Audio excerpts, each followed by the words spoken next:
Hey folks, it's Abby, and on the 13th of October it was my birthday, and so some wonderful people have sent me books as gifts. Thank you so much. I happen to know that there is another parcel on its way, so I am very grateful for that one. And also, please don't feel like you ever have to get me anything. I'm incredibly grateful to my wonderful friends that have gifted me things. A big part of this haul is so that I can thank the people that have sent me these things. I am so grateful.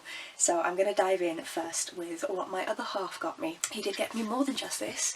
I should be wearing them. Wait, I got these earrings that I absolutely love. They are ghost cats and they glow in the dark. Like truly, what more do I need in my life than glow in the dark ghost cat earrings? I've been wearing them constantly since I got them. I love them.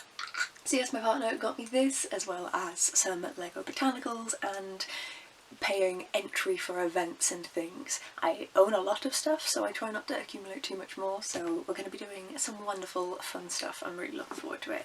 And on my birthday he took me to a cat cafe, and also he took me to Stumpcross Caverns, which is an underground cave system, which is calcite, so you shine UV lights on it and it looks really cool. So I was having a fantastic time on my birthday. So on top of the events, he also got me The Restaurant Lost Recipes by Hisashi Kashiwa, which is the second book in the Kamigawa Food Detectives series, which is translated by Jessie Kirkwood. I loved the first book. I am so excited. By the time this is went up, I've read this already. I love this series so much. So the next book is related to this. So he says that it is his job to get me the translated cat books. So there was a little hiccup. So he got me The Full Moon Coffee Shop by Mai Mochizuki, which is also translated by Jessie Kirkwood, and the wonderful Hannah from The Bookworm's Feast also got me this. So I did return that, and Hannah then got me another book. So yeah, just an announcement to everyone, my partner's the one that gets me the translated Japanese cat books apparently. But I am super excited with this. Hannah's the one that introduced me to it existing, and it sounds adorable. This is a Kyoto coffee shop that only appears when it's needed. It's run by talking cats, serving delicious desserts and age-old astrological wisdom. I don't need to read any more, I need it in my brain.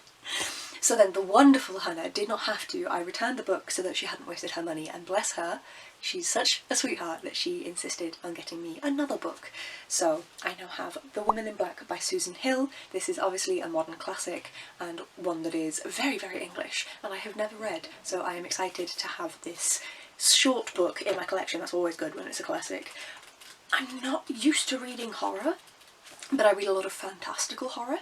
So I'm very curious to see how this is going to turn out, and thank you so much, Hannah. Again, you didn't have to, and I'm really grateful. Then the lovely Becca from the Comic Book Sanctum, or the Book Sanctum, sorry, she now has a separate channel for her comic book stuff, so if you want to watch that, she will be linked in both below. And she got me Incendiary by Zoraida, Cordova, and this is the first book in a series. I am Renata Convida.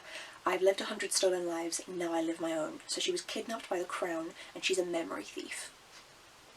Again, right up my alley. You guys know me so well. My wonderful uncle, he runs a page called On This Gay Day, which is talking about people who were born or passed away or historical events from the LGBTQ+ community each and every day of the year.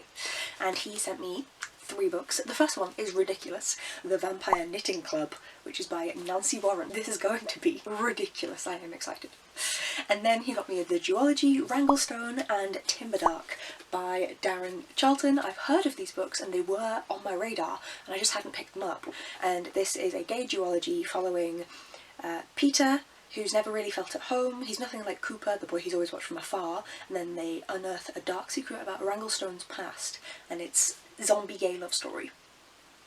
So I'm looking forward to reading these and being able to give my uncle my opinions on them. Thank you so much, Uncle Alex.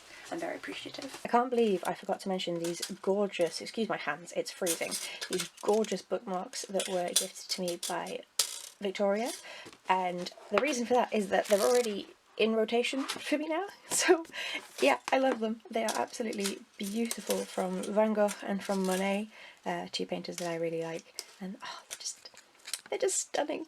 And I love them. Then the wonderful Olivia from Olivia Savannah got me 3 books.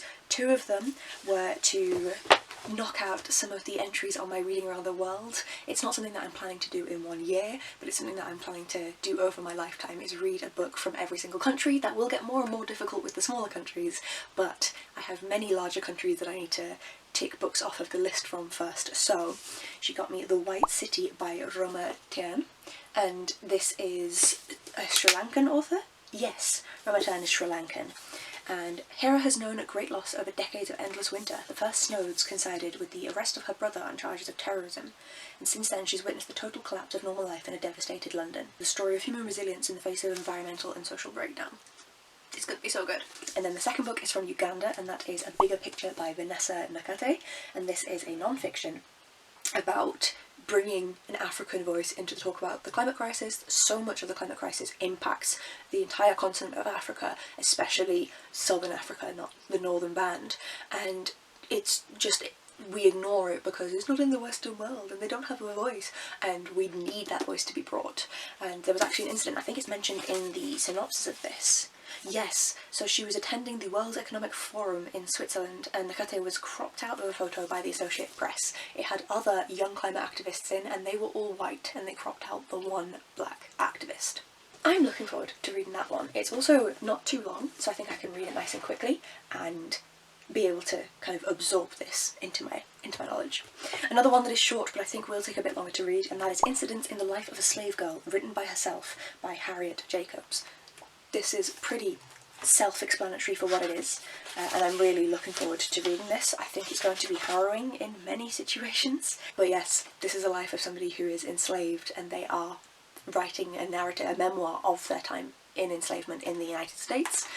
This is going to not be a fun read, but it will be educational. And then the final books that were gifted to me were from the lovely Kari from Kari-ngForBooks. So there is one book that I did already own, and I've spoke to Kari, and I'm going to be, thank you Train, I'm going to be donating this one to a charity shop, and that is Winterkeep by Kristin Cashore. I do already own this one, but she wanted to make sure, because she loves this series, and she also got me Seasparrow. So I'm really, really excited for Seasparrow. Thank you for this. I will make sure it is donated to somewhere that will very much get use out of the money. My preference is British Heart Foundation. Seasparrow, I'm very excited for. I have Bitter Blue on my end of year. Yes, Train. Bitter Blue, the third book, is on my end of year read before the end of 2025 TBR, so hopefully this will be gotten to sooner rather than later, like in 2026, in the first half, hopefully. I don't want to read the blurb. I was about to read the synopsis and realised I shouldn't. The very first book is set years back from this one, and we follow someone who has the powers to raise the dead, and I just look it up. But thank you. It's one of Kari's absolute favourite series, and I'm so excited to get back into it. Lessons from Cats for Surviving Fascism by Stewart Brittlestar Reynolds. I've already read this. No one is surprised. It's so good. It's so good. I thought this was just going to be silly and fun, and instead it's actually making good points. The hilarious part about this is that me and Kari gifted presents to each other. Her birthday is 3 days after mine. Have I got that right? No, 2 days after mine. It's the 15th. I knew that. I just can't fucking count. And I'd actually got her this as well. So we both have this now. I love it. So thank you so much for that one. And then I read and enjoyed my first ever Mercedes Lackey book this year. That was Foundations, and I enjoyed it, and I want to carry on it with the series. That book was actually originally gifted to me from my uncle, and so Kari has given me the next 2 books in the series. I'm very excited to read these. I got Pelennor vibes from Foundation, which obviously means I'm enjoying it. It's a, for me, easy to read, easy to sink into YA fantasy, and I'm very much down for learning more. The first book follows a boy who is freed from enslavement and joins this magical society and learns more about the world. I'm down for more of that. So if I restack everything in a very unhelpful order, because that's how I do things. These are the books that my wonderful friends have gifted me this year. Thank you so much to all of you. Thank you also to anyone who sent me birthday wishes and like little messages and comments. I appreciate all of you so much. My parents, as per, did not give me any books. They gave me a number of things, one of them being this Highland cow blanket, which is my new favourite thing on the planet. I love it. I'm obsessed. They resisted giving me books again. One day I will wear them down. Thank you so much for watching, folks. If you'd like to see when I get through these books and what I think of them when I do, please do hit the subscribe button down below, and I'll see you folks in the next video. Bye!